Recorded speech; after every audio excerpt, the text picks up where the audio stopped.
Hello everybody, welcome back to the channel. Welcome back to Inger's Pink World. I hope you are all doing well. I hope everybody is healthy. How has everybody been doing?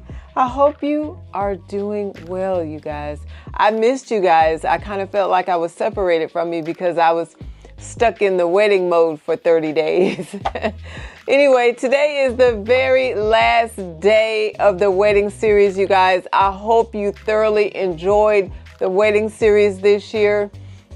I'm hoping that if you are getting married either this year or even next year, I hope the wedding series helped you out a little bit.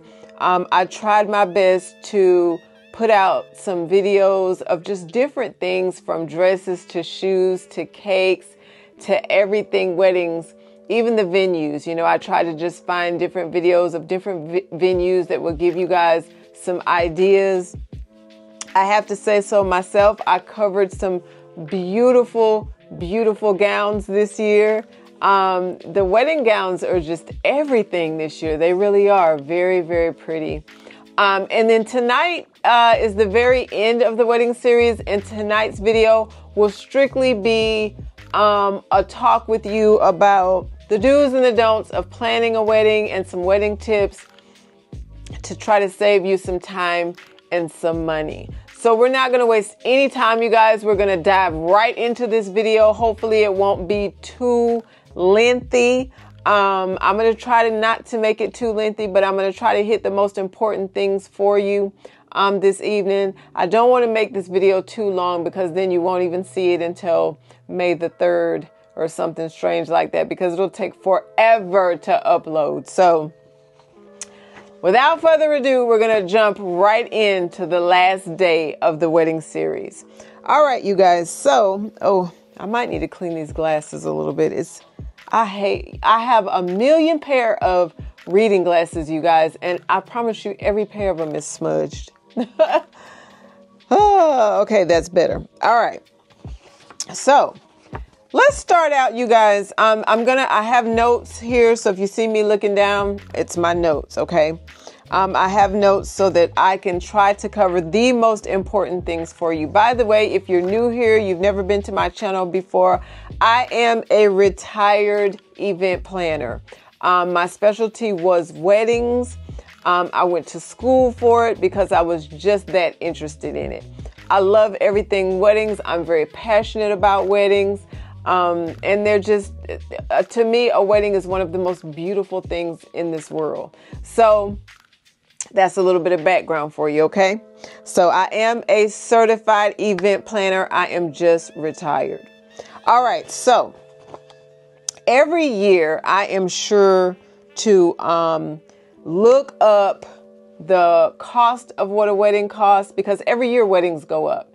Whatever you paid for your wedding last year, you will not pay the same thing this year. So for instance, if a bride paid, I don't know, somewhere between $30,000 and $50,000 for her wedding last year, it probably will be double that this year, because weddings go up every single year.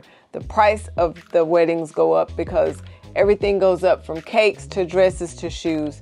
Nothing stays the same. So what I would say is, if you are planning, we have some brides that plan their weddings out 1 to 2 years in advance. Just, know that you're going to pay a little bit more than the day you started planning, but there's nothing wrong with going ahead. And I always tell my brides to open up a wedding account. Go to the bank, open up a wedding account. The wedding account is for you to fund that account strictly for everything that you're going to need for your wedding. A band, a DJ, the venue, the dress, the shoes, the cake, the bridesmaids' gifts, the groomsmen's gifts, the tuxedo, flowers, whatever you need.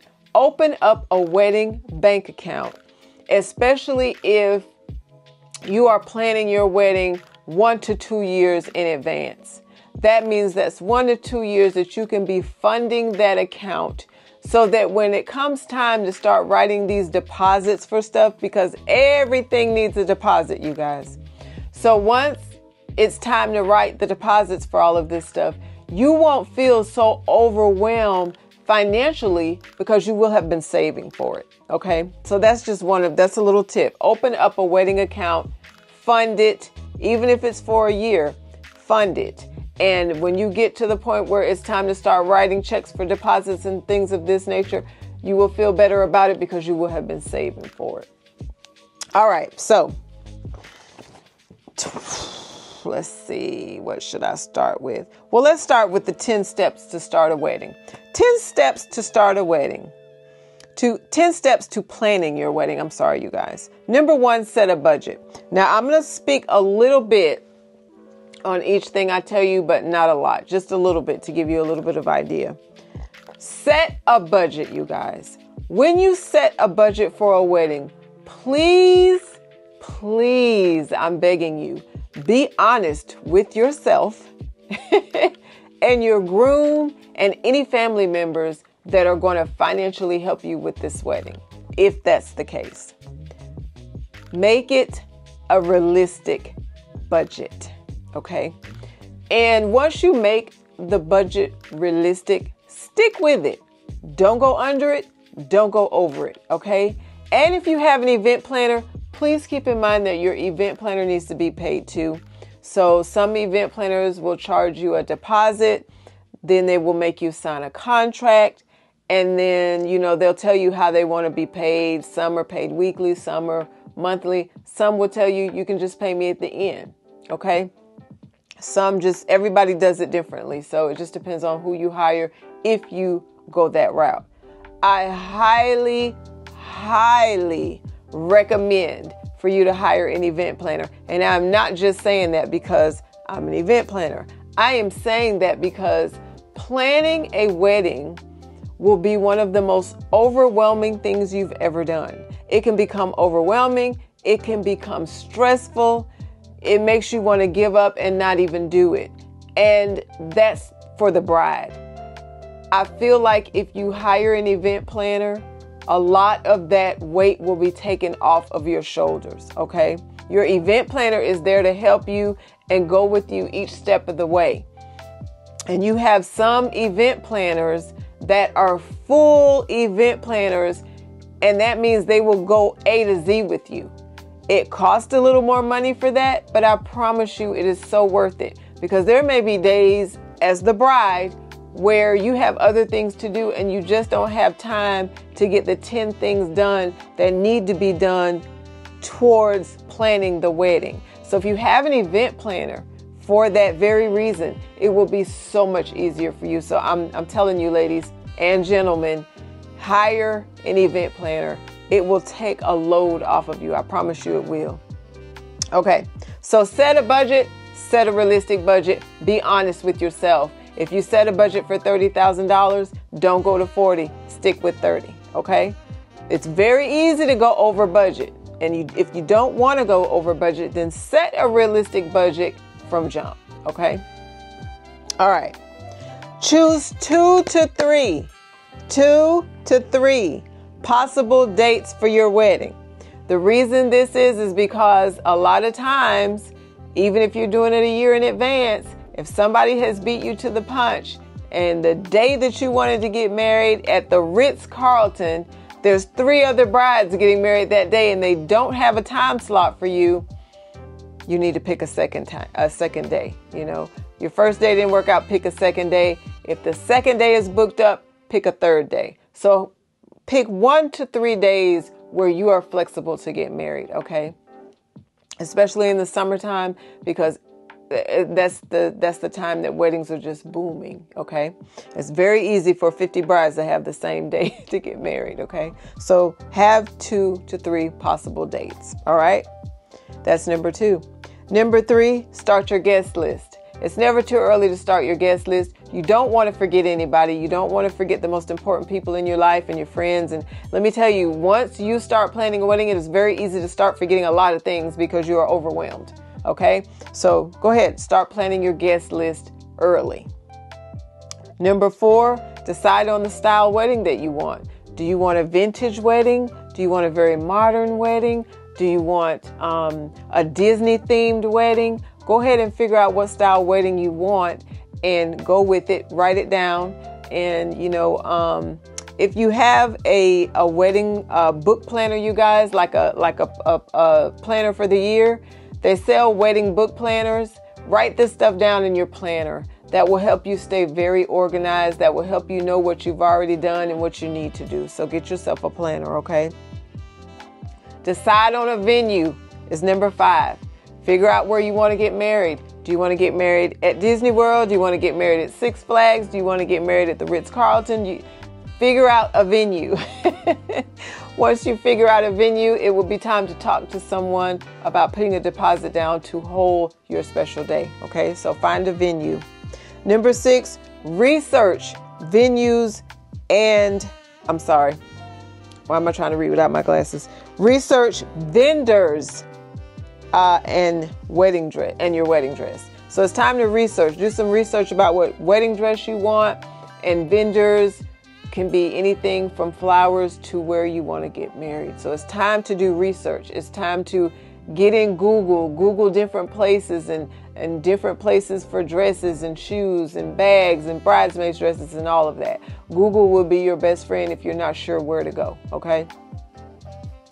Number 7, inquire and interview vendors. So once you figure out who you want to make your food and who you want to be your florist and who you want to be your DJ, those are your vendors. Once you figure these people out and who you want to do it, go ahead and start interviewing these people. Find out if these people will be available for the day that you want to get married.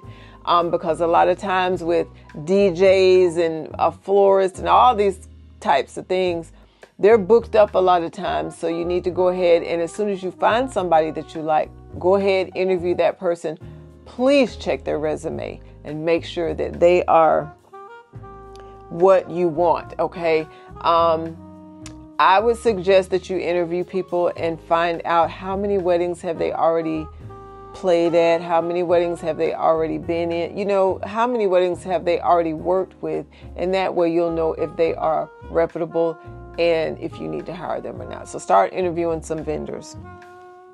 Number 8, after you interview your vendors, start with your photographer, your caterer, and your videographer. Those are very, very important. Listen, if you get married at a resort, then your caterer will 9 times out of 10 be at your resort. Listen, ladies and gentlemen, when you get married at resorts, major resorts, like I keep throwing out the Ritz, but like the W Hotel, the Ritz-Carlton, DoubleTree, any of these big resorts, because all of them, Hiltons, all of them have resorts that you can get married at. You will not be able to bring food in, okay? They do not allow it. So just know that you will have to work with one of their caterers, okay? For instance, I love the JW Marriott Bonnet Creek in Orlando, Florida. I love that hotel. If I were going to have a wedding at that hotel, I would have to buy the food that is at the JW Marriott, okay? Just a tip to let you know, because a lot of people don't know, you will have to have your caterer at their hotel. Okay, wedding dress shopping. Wedding dress shopping is very, very important, you guys. Your wedding dress is just a part of the show. A wedding is a big production, right? Besides the fact that it's 2 people coming together before God. It's a big show, so your wedding dress is very, very important. It's one of the most beautiful parts of your wedding besides the cake. So my advice to brides would be, take your time when you are choosing your dress. If you live someplace and you've gone to all of the major wedding shops and you just cannot find what you are looking for, travel for your wedding gown, ladies. I can't stress it enough. Travel for your wedding gown. Don't limit yourself when it comes to your wedding gown or your shoes for that matter, okay? If you live in Chicago and you can't find anything, travel to New York. If you live in Atlanta and you can't find anything, travel to Orlando. I'm not opposed to traveling for what it is that you need for your wedding, okay? So go shopping and buy some of these bridal magazines, because let me tell you something. Bridal magazines are not obsolete. You can buy a beautiful bridal magazine in your Barnes and Noble or Books A Million. I think they're still around. Yeah. And they will have all these beautiful bridal magazines, and they will have a dress for everybody in these magazines. That is an option. Pinterest is an option. Look on Pinterest and you'll see a ton of wedding gowns. Social media will be your best friend when you are planning a wedding and you need ideas. Okay, ladies? And the wedding books. Okay. So that's the steps to planning your wedding, the important steps to planning your wedding. Number 10 is design and detail. Figure out how you want your wedding to look. Figure out what your colors are. Figure out what style you want, and then get with your event planner and some other vendors and, make your dream wedding come true. All right. There's a checklist, you guys. So, there's things for you to do 12 months before your wedding, 3 months before your wedding, 9 months, 1 month, 1 week, 6 months. I'll read them off really quick for you.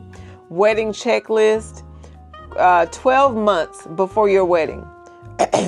Create a list of guests, select a style and theme, pick your bridal party, reserve a venue, hire a photographer, hire a band or a DJ, and shop for your wedding gown.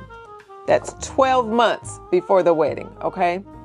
9 months before the wedding, choose a caterer, pick out your invitations, select dresses for the bridesmaids, reserve all floral arrangements, create a wedding website if you want to, if that's something you want to do, and place your order for invitations. That is 9 months before the wedding. 6 months before the wedding, choose wedding rings. 3 months before the wedding, plan seating arrangements, select gifts for guests, try out different hair and makeup styles, reserve transportation such as limousines and cars and things of that nature, pick songs for your ceremony. That is 3 months before. 1 month before, attend a dress fitting.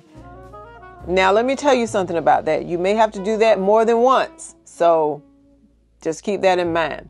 But attend a dress fitting, compose wedding vows, and confirm the guest count. That is something else that I probably would do before 1 month, confirming your guest count. A little bit about invitations, you guys. When you're mailing your invitations, when you're just doing your list and you're getting ready to mail your invitations out, different planners do different things, and I see different things. I saw a couple of different things throughout 2 weeks ago when I was doing research for this video. This is what I would do personally. If you are having a wedding and you're having out of town family members and out of town guests coming to attend your wedding, do not wait 2 months before you get married to send invitations out. I don't recommend that. I recommend you send those wedding invitations out 3 to 4 months in advance. And here's why. People have to take off from work. People have to find babysitters if they're not going to bring their children. Some brides don't want kids at the wedding, so that's a whole nother thing. If you don't want children at your wedding and you're inviting people who have children, you have to give them time to make preparations for the kids, especially if you're out of town in a different state or a different country for that matter. They have to have time to be away from the kids. They have to have, time to plan for somebody to come and stay with the kids for the length of time that they're going to be gone to your wedding. Okay. Same thing goes for destination weddings. If you're getting married in the Bahamas or Aruba someplace and you have all these people that you want to come to your wedding, give your guests and your family members enough time to plan to come to your wedding. They have to purchase airline tickets. Like I said, they have to figure out what they're going to do with the kids. If the kids are not coming, they have to put away money for the hotel reservations and the whole nine. So you don't want to spring that up on somebody 1 to 2 months, and say, hey, by the way, I'm getting married next month. I want you to come. It's in London, England. No. So Give your family and your guests enough time to know that they're coming to a wedding that is out of town and they have to prepare for it, okay? I say after you're engaged and you know you're about to start planning your wedding and you've already secured a wedding date, send the save the dates out a month after you've gotten engaged and you know when you're going to get married. When you know when you're going to get married, go ahead and send your save the dates out to secure the date. That will give them, and you can do that a year in advance, okay? And that will give them enough time to know, oh, so-and-so is getting married next year. I'm gonna need to secure this date, okay? So give people enough time. Wedding invitations need to go out 3 to 4 months before the wedding, okay? That gives people time, like I said, to do what they need to do so that they can actually show up to your wedding, all right? All right, and 1 week before the wedding, practice wedding vows, get a medi and a pedi, facial treatment, and hair appointment. I do not recommend you getting your nails done 1 week before your wedding. Get your nails done the day before your wedding, people. You want your nails and your toes, you want your medis and your pedis to be as fresh as possible 1 to 2 days before the wedding, I recommend. Because within a week, you could break a nail, right? You don't want to do that because then you already pressed for time for what you need to do. Break a nail and have to go get it fixed. You don't want to go through that. So get your nails done 1 to 2 days before the wedding, okay? Tell your bridesmaids to do the same thing. All you guys could actually make an appointment and go as a group and get it all done 1 to 2 days before the wedding. All right. So that's the wedding checklist. I'll run down real quick some things that I took some notes that I thought there were some important things here. I might not have to go through all of this, you guys, because some of it is kind of repeating itself and it's redundant and I don't want to do that. But ladies, here are some things you will need on your wedding day. And especially if you are at the venue, you're in the hotel room, you and your bridesmaids, you're getting dressed and stuff, make a checklist of this stuff and have this stuff brought to you or you take it with you, but it's a must, okay? I got wedding bathroom needs. Wedding bathroom needs, ladies. Band-aids, makeup remover wipes, menstrual products, tissues, mints, gum, floss or floss picks, mouthwash and cups, bobby pins, deodorant, shampoo, dry shampoo, hair ties and hairspray, hand sanitizer, lotion, electrolyte packs, lint roller, stain remover wipes, and static spray. Okay.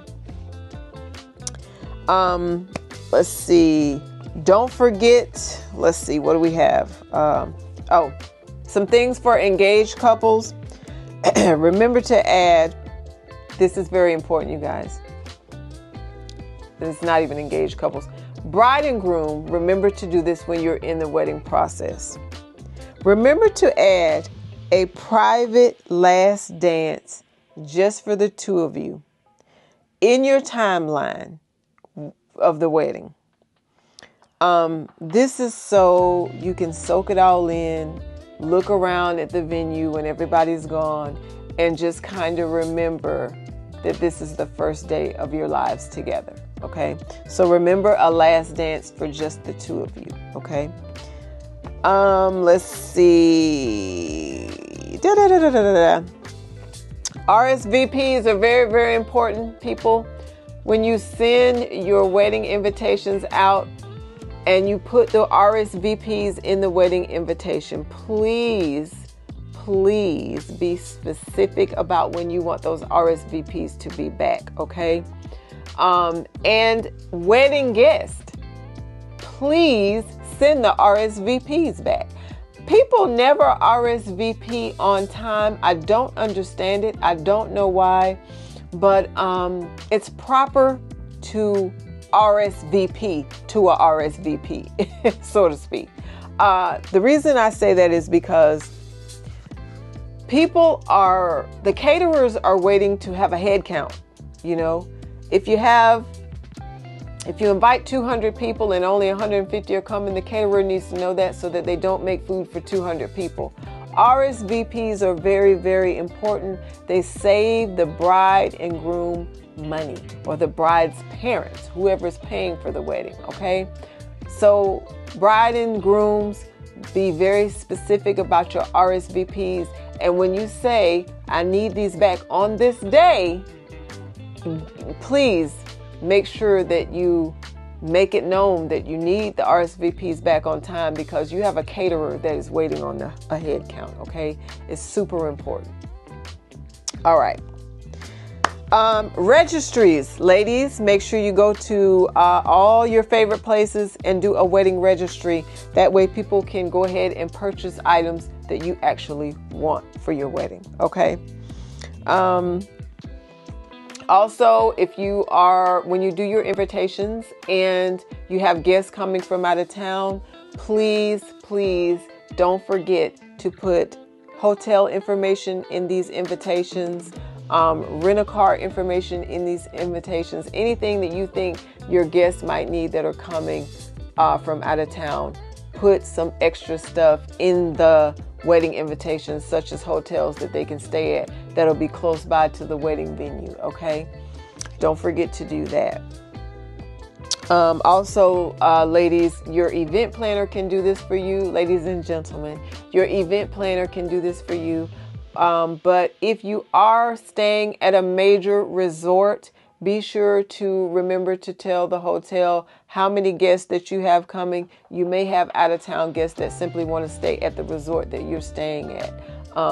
And I say this, a lot of people get married at Disney World, and Disney World resorts fill up really, really quick, but they will give you a discount on the rooms depending on how many rooms you need and how many guests you actually have coming in that will need to stay at the resort. So just remember to ask for that, okay, when you're planning your wedding.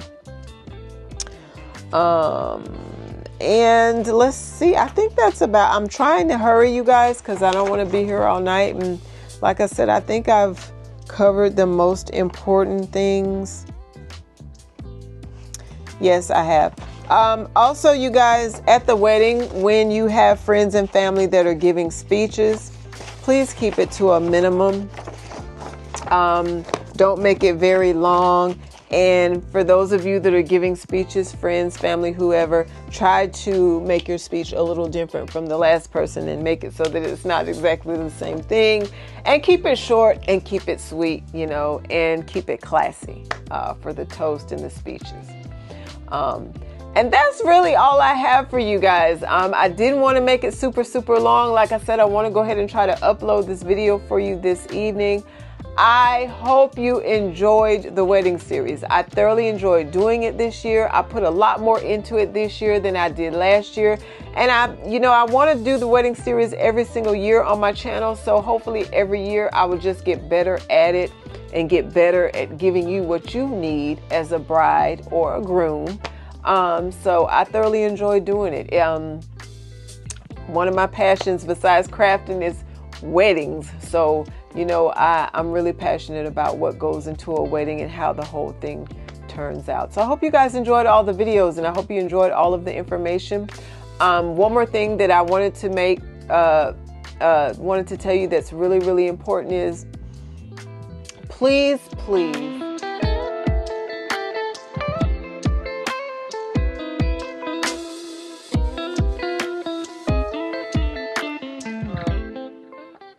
it is to protect the wedding couple and the wedding event planner if you're going to have one. Sign a contract. Do not do anything verbal when planning a wedding, okay? Sign a contract. A contract will be concrete and it will hold up in court. So that is for the bride and the groom and whoever else is, paying for the wedding, and it is for the event planner. A contract is a must. I cannot tell you how many disasters I've heard about where people everything was word of mouth and nobody signed a contract. And it was a whole mess. So please sign a contract, okay?